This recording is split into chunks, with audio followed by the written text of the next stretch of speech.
Hey guys, welcome to Mara's Junk Drawer. I am Mara, and today we're going to be going through my April wrap up. Yes, all the books that I read for the month of April. So let's get into it. In one of my previous videos, I did a video of mentioning how I just randomly selected 20 books for the month of April to pick through to just, I don't know, whatever I felt like reading for the month of April. It had to be between these 20 books. So let's get into it. Of course, I did not read all 20 of these books, but I did read six. I read 6 out of 20 books for the month of April. So let's get started. The first book, in no particular order, I had Where Sleeping Girls Lie by Farida. I'm not even going to try to say her last name because, baby, look at this. Beautiful last name, but cannot pronounce it, okay? But this book is 5 stars for me. I don't usually give my books 5-star ratings. Not 5-star ratings. I don't usually star rate my book. It's just, I just simply, yes, I loved it. No, I didn't, or maybe, okay? I don't do star ratings. I don't do number ratings. I just strictly go if I liked it, loved it, maybe. But if I were to rate this book with stars, it would have to be 5 stars for me. So this book follows a Sade. She goes to a boarding school because she has lost both her parents, and it's like a private school in, I believe, London, and it follows her journey at this boarding school, baby.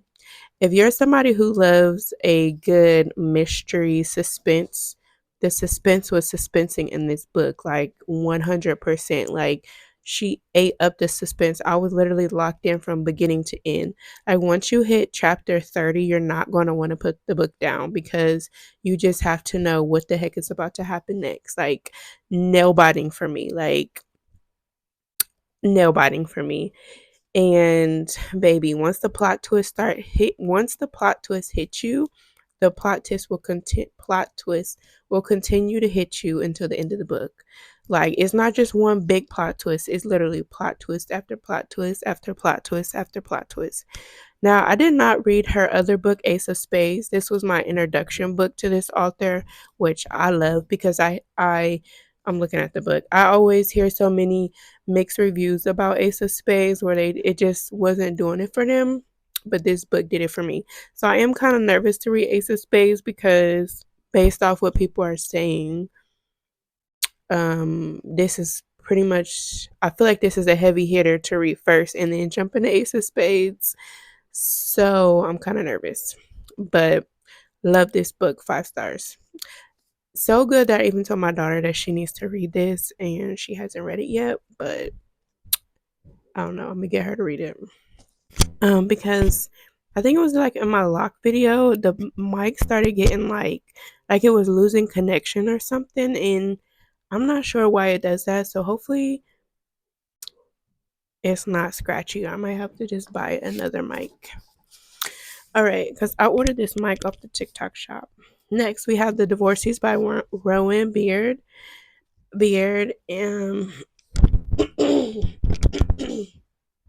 Excuse me, I'm getting over a cold. But I feel like I talked about this book on my channel. I'm not sure, but I feel like personally would give this book 3.5 stars. If I was a target audience for this book, it would be 5 stars. Um, so the book follows Lois, and she goes to a divorce ranch in Nevada. This book was also giving historical fiction because this was like a history lesson for me because I had no idea about divorce history in Nevada. I had no idea like Nevada was known for the divorce state back in the 1940s, 50s. I'm not sure what year it started, but this book takes place in the 1950s. So they do have a website mentioned here where you can go see all the divorces that took place, like celebrity divorces as well during that time frame, in like the history of, I think it's called Nevada Divorce History or Nevada, no, Reno, I'm sorry. I think it's called Reno Divorce History. So most of it took place in Reno. So the setting of the book is in Reno, Nevada. I guess there were just several um divorce ranches for women to come to establish residency to contest for their divorce. So the story follows Lois. She is in her early 20s, and of course, she goes to Reno to establish residency because she has decided to file for divorce. And so it navigates her journey of going to a divorce ranch and living with six other tenants, because in her particular house that she stays in is more so for people who have money. So I feel like if you're a person who like are familiar with the history of Reno, or you like the vintage vibe of Reno during that time of the 1940s, 1950s, I think you would appreciate this, or you like the rich, classy white woman vibe. I feel like you would love this. The only thing that kept me going and reading this book was the author's writing style. This is, I think, her debut novel, but I think she did a good job with like her writing was very. All right, sorry this video is super choppy because the puppy keeps barking. But anyway, so I do like the author's writing style. It's very soft, graceful, and it's just like a vibe that I would love to bask in, like very solitude-ish, like if you're on a beach or sitting poolside, or you're just at home and you want a glass of wine, like just a soft vibe. I think this would be the perfect book to read. But that's what also kept me going as well, just because I love the writing style, but it was just not for me. All right, next we have Honey and Spice by Bolu Baba Lola. Personally, if I was to rate this, it would be 3.5 stars. If I was a target audience for this book, it would be 5 stars. It just didn't do it for me. And I thought that I was gonna love, so it started off very slow for me, but then when it got to the fake dating, I'm like, oh, okay, I'm about to eat this up, because I do go into all my books blind, so I did not know this was fake dating prior to going into the book. So once I got to the fake dating aspect of the book, it was like a peak for me, like, ooh, okay, I'm about to eat this up. But then it just dropped back down again, like slow. And so pretty much it follows Kiki. I think her name is Kiki. Yeah, Kiki Banjo. She has this talk show called Brown Sugar. She's in college, and it's pretty much a talk show based around pretty much woman empowerment, like not allowing women to fall victim to like situationships, bad relationships, or fall victim to like the F boys period. And then she ends up getting into this fake relationship, and they use this relationship to explore pretty much to explore a relationship even more, and of course we all know what happens with fake dating. So I do think it was a beautiful story. I do love the content, I love the plot, I love everything. I love the foundation of the book, but it just wasn't it for me. Like, I would love to see it in movie form. I think this would do really good in movie form, just because I love a good relationship conversation. But for some reason, it just wasn't hitting for me. All right, y'all. So next we have Macta by Paulo Coelho. Um, I already knew this book was going to hit for me just based off the title alone. And when I say he released the clip, he released the clip. I absolutely love this book. If you love The Alchemist, I think you'll love this book. Even though this book is a fiction book, it's definitely giving very much nonfiction, because I feel like all the passages in the book were giving parables of the Bible. Like, if you know, you know. On my Instagram, I did post some of my favorite pages. Don't mind my nail. Like, I just got these painted today, and I don't even. Anyways, um, so on my Instagram, I posted my favorite passages of the book, some of my favorite ones. So if you want to go like check out and see like what some of the passages are hitting for, like to see like the vibe of the book, then you can go head over to my Instagram. But let me see if I can show you.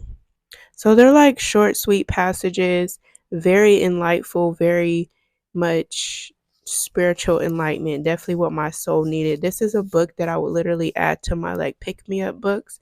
So like when I feel like I fell off and I just need me like a little spiritual pick me up, a little fruit bowl for the soul. This is like one of the books that will be included in this rotation now. Um, 5 stars. 5 stars. All right, y'all. Next, we have Yellow Wife by Sadika Johnson. This book made me feel like Sadika's going to be an auto-buy author for me. I immediately felt like I needed to go buy, what is the other one called? I know somebody's screaming at me right now telling me what the other House of Eve, and I did go look up because I already know I'm going to read that book, and I do like going into my books blind, but I did have to go look that up, like birthing homes and all that, like the foundation of the book of House of Eve. But Yellow Wife follows Phoebe Dolores Brown, and she is born a mulatto woman to, of course, her mother is a slave and her father is the master of the plantation. And she is promised freedom by her father once she turns, is it 16 or 18? I can't remember if it was when she turned 16 or when she turned 18, but he promised her mother that he would make her um, a free woman when she turned either 16 or 18 and would allow her to go to some girls' school in Massachusetts. But there was a turn of events and she ends up getting sold to um, another master who owns a jail plantation. So there's a jail on his plantation, pretty much a jail, but of course his jail is on the plantation. And she becomes his mistress, like wife, but like mistress of the plantation. She is pretty much his woman, and births all of his children. Their children end up being passing because of course father's white, she's mulatto, and she could pass as well because she's very fair skinned. Um, but so it navigates her journey. But what I loved most about this book is that it's based off a true story of Mary Lumpkin, which she turned that jail. The jail originally, or that plantation, was called Devil's Acre. Devil's Acre, and she turned it into God's Acre and turned it into a HBCU for the education of Black people. And it's in Virginia. I don't know if the HBCU is still standing, but the historical site is, so you can go to Virginia and see it. And now I want to go to Virginia and see it. But this is what I love most. Like, I'm just so, I just feel good that Sadiqa kept Mary Lumpkin's name alive. Like, I love that people do that, keep our ancestors' name alive, because, the younger generation needs to be educated because if we don't do it, who will? So yeah, this book was 5 stars for me. Okay, next I read Fast, making sure my mic is still on. Fast by Millie Belazaire. Is that how you say her name? If I'm saying that wrong, oh girl, I'm sorry. But this is literally one of my favorite books now. Ever since I read this book, I have been thinking about it nonstop. Like, this book is so, so, so, so beautiful. It follows Caprice, baby. If you read the memoir A Piece of Cake by Cupcake Brown, I feel like that book is so similar to like the trauma and the trauma, because of course their stories are completely different because Caprice, she wasn't on drugs, but Caprice lost her mother and she ended up having to go stay with her grandmother, and trauma got a hold of her, baby, and she was fighting for her life. She was literally fighting for her life so bad until she became an adult. And But the way Sean loved her down on this book, beautiful. Beautiful, beautiful, beautiful, beautiful story. I did say on my TikTok that this book felt like substance. Like you could tell that this author does not is not a small talker. Like the depth that she put into this book was just so beautifully written. Like even though the trauma in this book was present, it was just such beautiful writing. Like the depth of her writing is just beautiful. It made me want to again go read all of her books as well because I just hope that all her other books eat just like this one as far as like the depth of her writing style because she Caprice was such a graceful woman, and you could feel her grace in the right. Like I felt so connected to her, and like you could just feel her softness. She just handled her situation with so much grace. Like she just did the best that she could, and just kept on going. And baby, she got what she deserved at the end of the book. She got what she deserved. Like the way Sean loved her down, like she deserved that. Like y'all have to read this book. This book is 5 star. Like I would read this book again and I will it's hard to say that I would recommend because this book may tear somebody completely down because the triggers are extremely heavy, but it's just such a beautiful book. And I feel like this is about to be like one of my favorite books now. Like top 5 of my favorite books for sure. Like I since I read this book, I cannot stop thinking about it. Like this needs to be a movie for sure. Like I need it's I don't know. This is one of those books that is meant to be in the hands of specific people. Like this book has its own tribe, and the tribe that it has appreciates the books completely. Appreciates the book completely. So yeah, I loved it. This book is on KU as well, Kindle Unlimited. All right, y'all. So that completes my April wrap up. These are the books that I did not read. But I will see you guys in my May TBR. So I did create a TBR for May, but I did do a little twist. So be on the lookout for that video. And I thank you guys so much for watching. And I will see you in my next.